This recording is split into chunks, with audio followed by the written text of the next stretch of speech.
Hi, so today we are going to be discussing BODMAS and angles.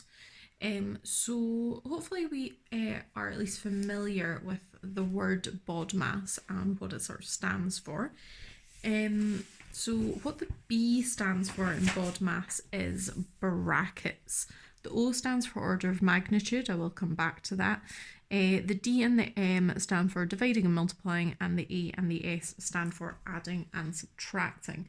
Now, what this word actually allows us to do is it helps us decide what order to carry out calculations. So, for example, if we had 2 plus 3 times 4, okay, which one of those calculations do we do first? Do we add first or do we multiply first? Okay, well, this tells us the order that we need to do them in. Okay, if there are brackets involved, we always do the brackets first. So for example, if that calculation was within brackets, we would always do that first. O, as I said, stands for order of magnitude. Now, this is a fancy word for powers.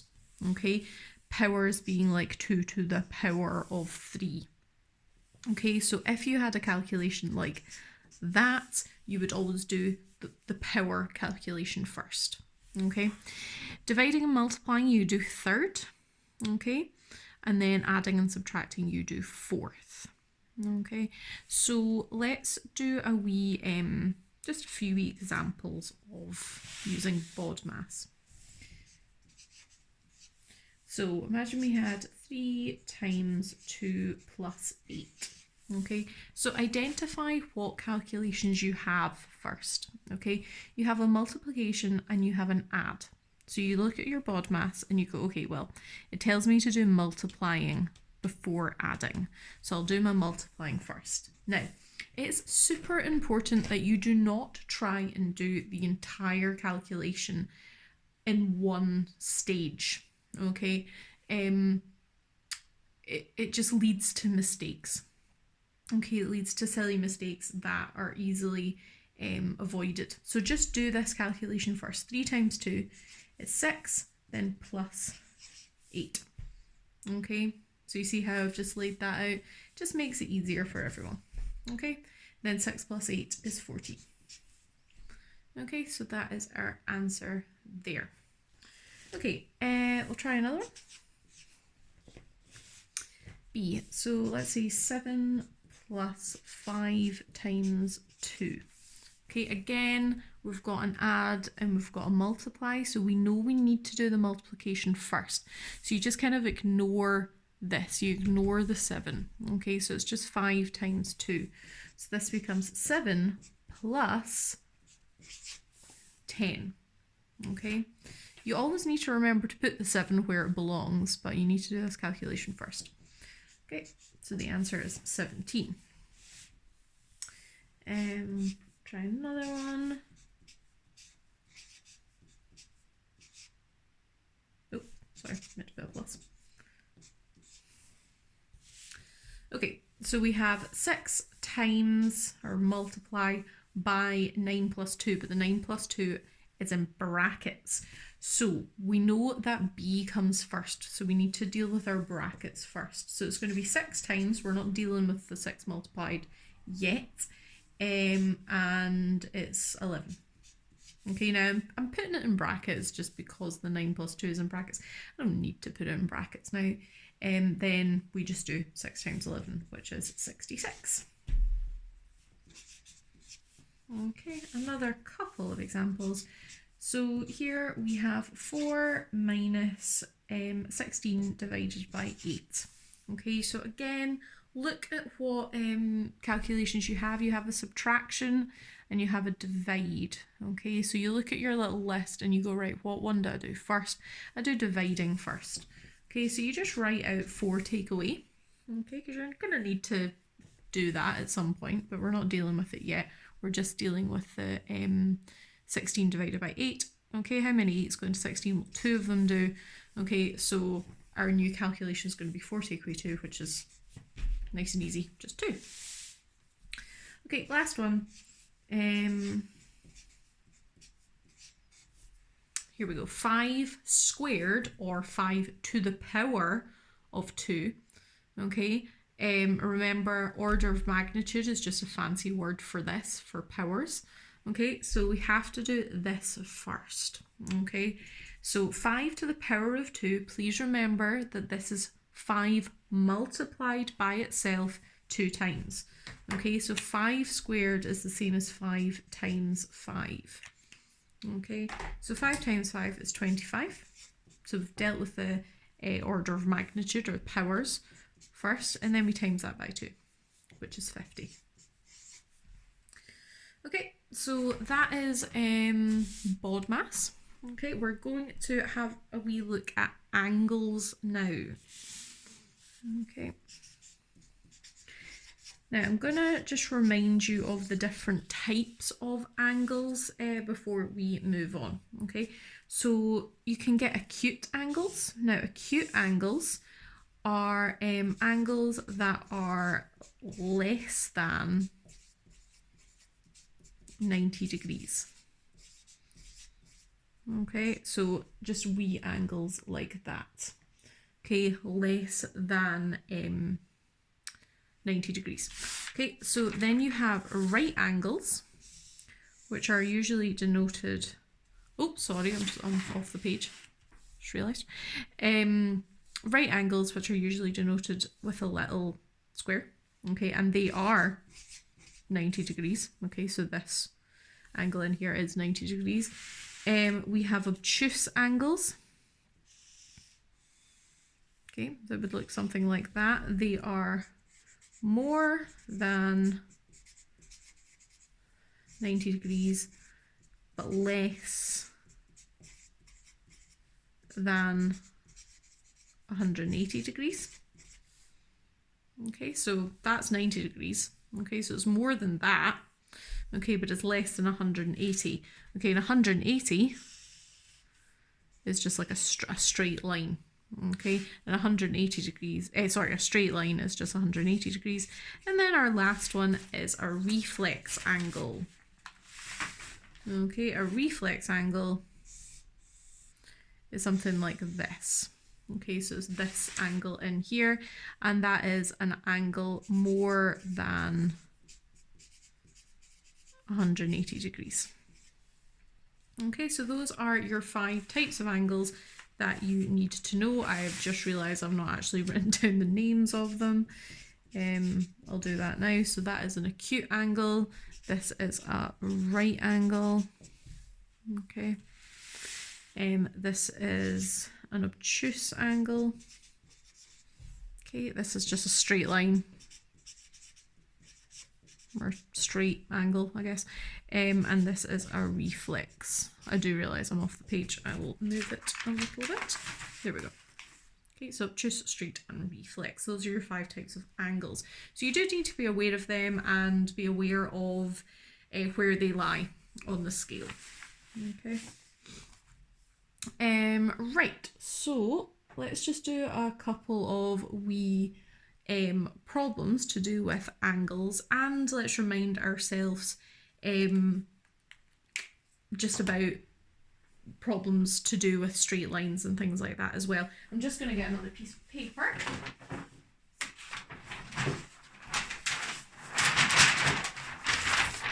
Running out a wee bit here.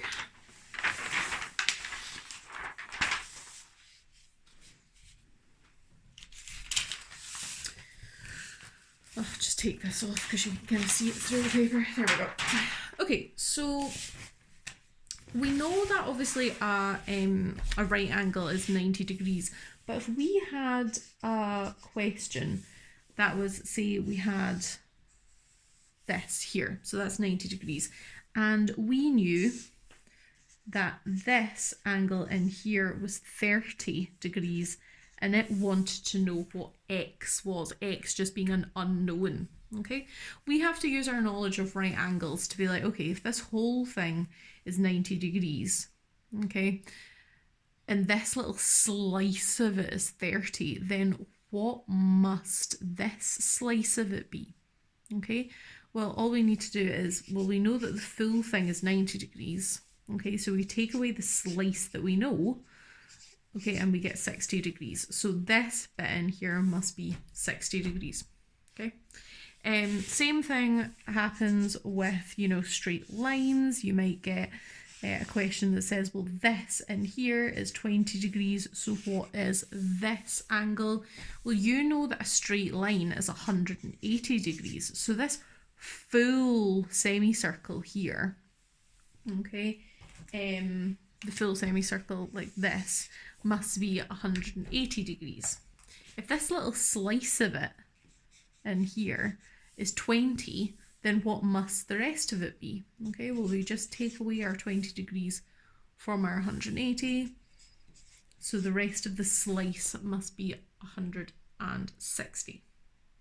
Now, there's a few more angle rules that I haven't mentioned that I would just quite like to mention before we move on to some other ones, is that a full circle has 360 degrees in it. Okay, so if you had a question that was, let's say, something like that, and it said that this angle was 170 degrees, okay, I'll do them in different colours so they're a little bit easier. This angle in here is 60 degrees, this angle in here is 80 degrees, and it wanted to know what this unknown was.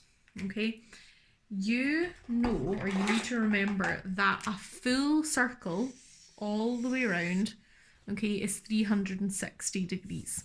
Okay, so if you add 170 plus 60 plus 80 plus something, you have to get 360.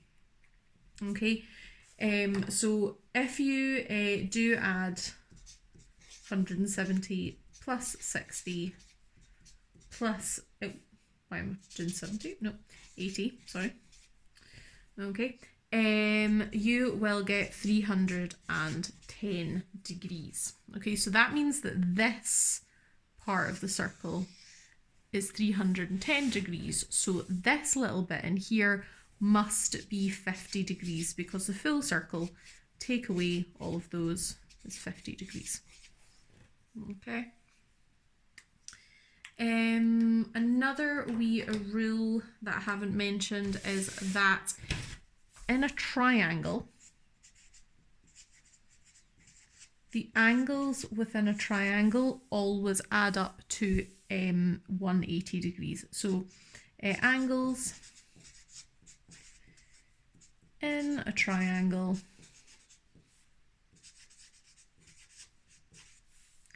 add up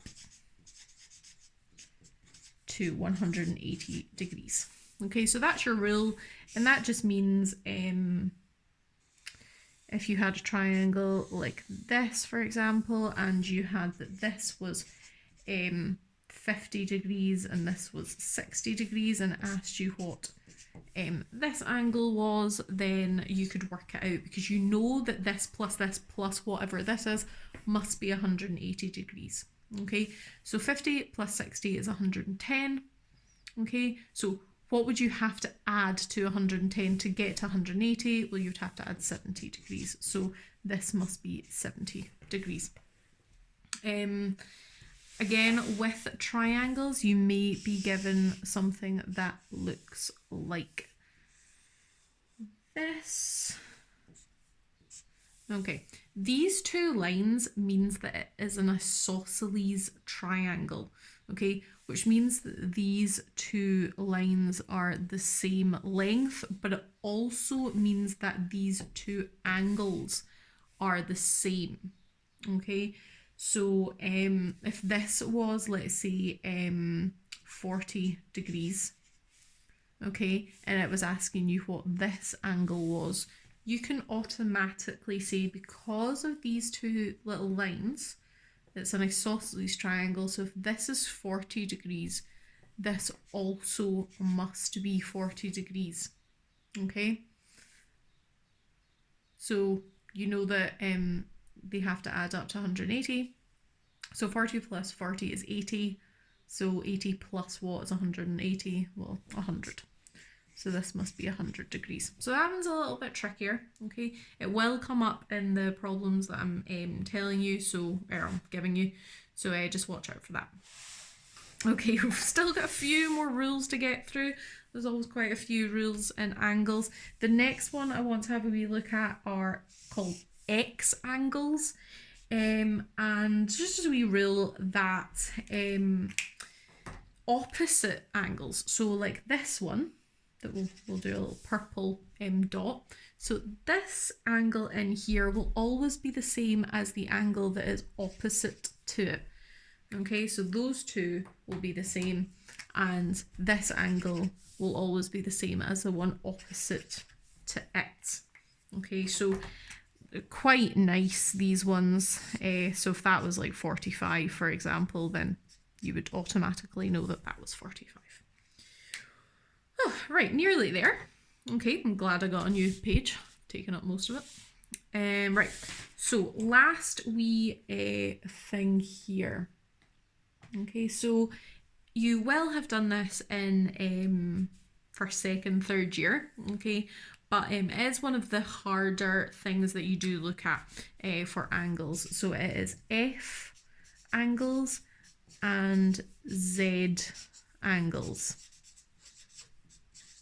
Now, if you have something that's like two parallel lines, remember parallel lines are denoted with little arrows, and you can think of them as train tracks, okay? You could extend these lines along and they would never cross. So if you had two parallel lines and then just like a line through it like that, okay, I'm going to draw this again. You'll see why in a second. You can use your imagination and see F's and Z's within this pattern. So if I take a red pen, okay, hopefully that'll allow you to see it a little bit better, and I just draw along here and there and there, hopefully you will be able to see an F shape, a capital F shape. Okay, and remember, if you have a, actually I'll come back to that. So you have an F shape, and what this does to help us is that you see underneath this little arm of the F, this angle in here, that angle in here will always be equal to the angle underneath the other little arm of the F, okay?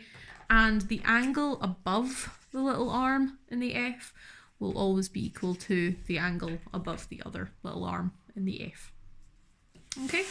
And again, if we use our imagination, we hopefully should be able to see a Z in here. So if I just draw along, oops, here, you should be able to see a Z. Now, it's important to know that the Z's and the F's do not need to be the correct way around. I've drawn them the correct way around, but they could be like that, okay? And they could be like, oh, that was hard to draw, or they could be like that, okay? So in the Z angles, the angle in this little corner of the Z is the same as this little angle in the other corner of the Z. So those two rules help us a lot, okay? When you're doing these types of questions, I would really recommend you take a little sketch of the question. And if you do have another coloured pen or pencil, I don't know if you have like a lighter pencil or another coloured pencil or whatever, I would really recommend taking that other colour and drawing in your F's and Z's or your X's, okay? It just really helps you to visualise what you need to do. Okay, so we're just going to do one of these as a wee example. I'm just going to use this page here. So if I had, let's see, so this question is quite difficult because it takes in our triangle rules and our X's and Z's, F's and Z's, sorry. I'm just trying to get it all in. I might have to move my camera a little bit. There we go. Okay, so if I had something like that, and I knew that this angle in here was 110 degrees, and this angle was 50 degrees. And I have just been told to fill out as many angles as I can. First thing I'm going to do, I see these two parallel lines, so I'm going, my F's and my X's had parallel lines, so I should maybe look for some F's and X's. I'm going to look for some F's. Okay, there are some Z's in here, like this. Okay, hopefully you can visualize that. And this is also a Z, but I'm going to look for F's. Okay. Now, I'm looking for F's so that I can show you that the F's also do not need to be the correct way up. Okay, so that is still an F. Okay, I could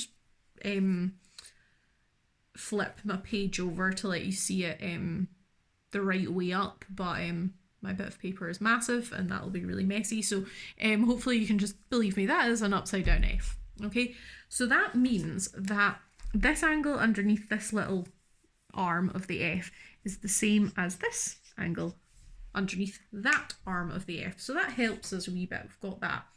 Okay, I'm going to draw in another F here. So as I said, this question encompasses quite a lot of what we've been talking about. It's quite difficult. There's quite a lot to it. Okay, so that's our other F. So that means that this angle in here is the same as this angle in here. Okay, so where do we go from now? Well, I can see that this is a straight line. Yeah? There, that's a straight line. So that means that this angle in a straight line is 180 degrees. So if this is 110, this must be 70, because 70 plus 110 is 180. Now this allows me to fill out this one, okay, because this is a triangle. And triangles, you can just see it up there, triangles always add up to 180. Okay, so 50 plus 70 is 120. So 120 plus what is 180? Well, plus 60. So it must be 60 up here. Okay, so we're going to use the same rule that we used here to answer some more. This is a straight line. Okay, so this must mean that the straight line is 180 degrees. So this must mean that this is 180, take away 50. Okay, so 180 take away 50 is 130. Okay, and exactly the same here. This is a straight line.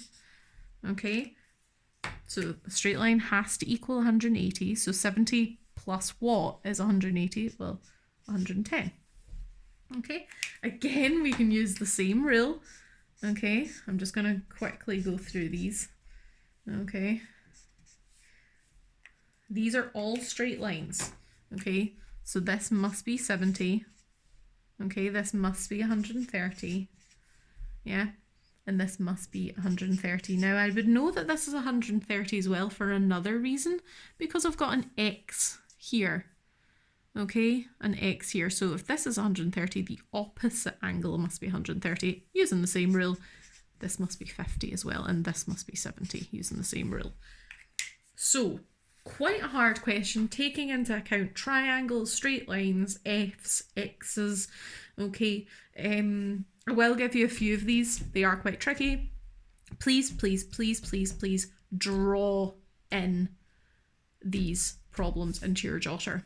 Okay, because it gets really, really messy if you don't do that. Okay, sorry, that was quite a long video there, going over BODMAS and angles. What I'll do is I will give you some work from the textbook, like I did last time, and then I'll give you some Dr. Frost work as well, so make sure you can get into Dr. Frost. Okay, that's us for today.